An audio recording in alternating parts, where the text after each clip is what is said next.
Assalamualaikum warahmatullahi wabarakatuh. Shalom, Om Swastiastu, Namo Buddhaya, dan salam kebajikan. Yang saya hormati para dewan juri serta hadirin yang saya muliakan. Mentari pagi menyapa dengan hangat, embun menari di daun cemara. Bahasa Indonesia menautkan hangat, menyulam bangsa dengan cinta dan makna. Perkenalkan, saya Bagus Caraka Putra, siswa dari SMA Negeri 1 Glaga, Banyuwangi. Hadir dengan penuh kebanggaan untuk mengajak kita menengok cermin yang sering kita abaikan. Cermin yang memantulkan siapa kita sebagai bangsa, bahasa kita sendiri. Pidato saya berjudul Ketika Bahasa Berbicara, Suara Jiwa, Cermin Bangsa. Hadirin yang berbahagia, bahasa adalah sistem kehidupan yang menghidupi suatu bangsa. Ia bukan sekadar alat untuk komunikasi, melainkan ruang di mana gagasan, emosi, dan nilai-nilai bangsa tumbuh. Ketika bahasa tumbuh, bangsa berkembang. Namun ketika bahasa runtuh, maka jati diri perlahan ikut sirna. Marilah kita renungkan sejenak, bagaimana bangsa ini pernah bersatu hanya karena satu kata, bahasa. Pada tahun 1928, di tengah keterpecahan kolonial, para pemuda dari Sabang hingga Merauke tidak membawa senjata. Mereka membawa satu suara. Kami menjunjung bahasa persatuan, bahasa Indonesia. Dari satu bahasa itulah lahir semangat yang menggerakkan seluruh kekuatan kebangsaan. Bahasa menjadi roh yang menyalakan revolusi, jembatan dari menuju persatuan. Namun, puluhan tahun lebih setelah itu, roh yang sama kini menghadapi ujian baru. Bukan dari penjajah berseragam rapi, tetapi dari penjajahan yang lebih halus. Penjajahan linguistik dan budaya digital. Menurut survei Badan Bahasa pada tahun 2023, sebanyak 45% pelajar di kota besar lebih sering menggunakan bahasa campuran asing, bahkan dalam konteks akademik dan formal. Sementara laporan UNESCO pada tahun 2022 memperingatkan bahwa bahasa nasional di era globalisasi berisiko kehilangan 30% pengguna aktifnya dalam 2 generasi jika tidak diimbangi dengan kebijakan dan kesadaran berbahasa nasional. Hadirin, ini bukan sekadar statistik. Ini adalah pertanda krisis jati diri suatu bangsa. Ketika bahasa Indonesia mulai dipandang kurang keren dan digantikan dengan bahasa asing demi gengsi, kita sebenarnya sedang menanam benih inferioritas kultural. Bangsa yang minder dengan bahasanya sendiri akan tumbuh menjadi bangsa yang takut berdiri di atas kakinya sendiri. Padahal dunia justru mengakui kekuatan bahasa Indonesia.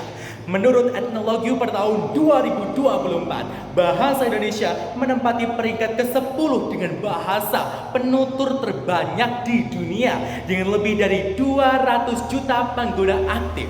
Bahasa Indonesia kini juga diajarkan di lebih dari 50 universitas internasional, termasuk di Leiden University di Belanda, Tokyo University di Jepang, dan University of Melbourne di Australia.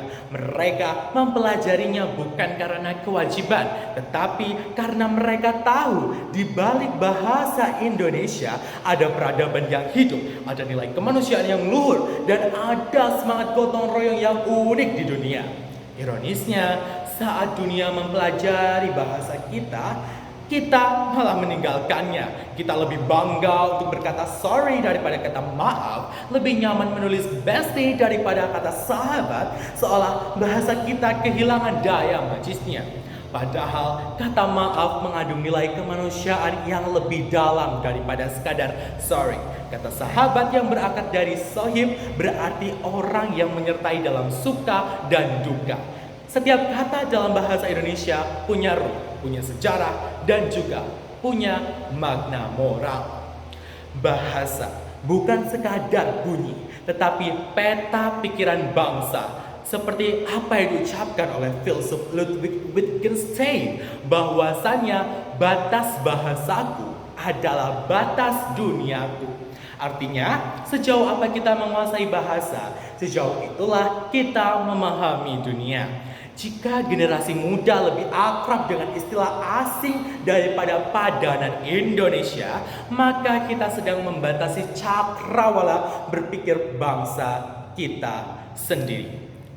Hadirin yang berbahagia, dengan itulah bahasa Indonesia bukan bahasa yang ketinggalan zaman seperti yang banyak diungkapkan oleh orang-orang zaman sekarang. Ia adaptif, dinamis, dan siap untuk bertransformasi. Kita punya KBBI Daring, kita punya AI Bahasa Nusantara yang sedang dikembangkan oleh Kementerian Kominfo, dan juga kita punya gerakan literasi nasional yang menanamkan kesadaran bahasa sejak usia dini. Namun, mari kita sadari, inovasi teknologi tidak akan pernah cukup tanpa kesetiaan moral. Sebab bahasa tidak akan mati karena zaman, namun bahasa mati karena ditinggalkan oleh penuturnya. Dan siapa penuturnya? Kita semua. Kitalah penjaga lidah bangsa. Bahasa Indonesia hidup sejauh kita mau menuturkannya dengan cinta dan tulus. Karena bahasa adalah bentuk nasionalisme paling halus. Tidak perlu bendera atau senjata, cukup kata-kata yang mengandung cinta bangsa. Menyemai cinta bahasa berarti menanam kesadaran bahwa setiap kata adalah benih peradaban. Bahasa yang sopan melahirkan generasi beretika. Bahasa yang jujur melahirkan bangsa yang berintegritas. Dan bahasa yang indah melahirkan rakyat yang berbudaya. Sebaliknya, rusaknya bahasa menandai rusaknya tata nilai masyarakat. Lihatlah di media sosial, ketika kata-kata kotor, ujaran kebencian, dan caci maki menjadi lumrah, itu bukan sekadar masalah moral, itu adalah krisis linguistik. Bahasa yang kasar adalah cermin dari pikiran yang sempit dan hati yang retak. Maka, menjaga kesantunan berbahasa sejatinya adalah menjaga kemuliaan bangsa. Hadirin yang saya muliakan, bahasa Indonesia adalah nafas bangsa. Ia adalah suara dari masa lalu, gema dari perjuangan, dan titipan untuk masa depan. Jangan biarkan bahasa ini membisu di tanahnya sendiri. Karena selama bahasa Indonesia masih terucap di lidah rakyatnya, selama itu pula Indonesia tidak akan pernah kehilangan arah dan martabatnya. Mari kita tutup dengan satu tekad bahwasannya bertutur dengan santun, menulis dengan jujur, dan berpikir dengan bahasa Indonesia. Sebab bahasa bukan hanya alat komunikasi, tetapi cermin dari kemerdekaan berpikir dan kedewasaan suatu bangsa. Terima kasih. Wassalamualaikum warahmatullahi wabarakatuh. Shalom, Om Swastiastu, Namo Buddhaya.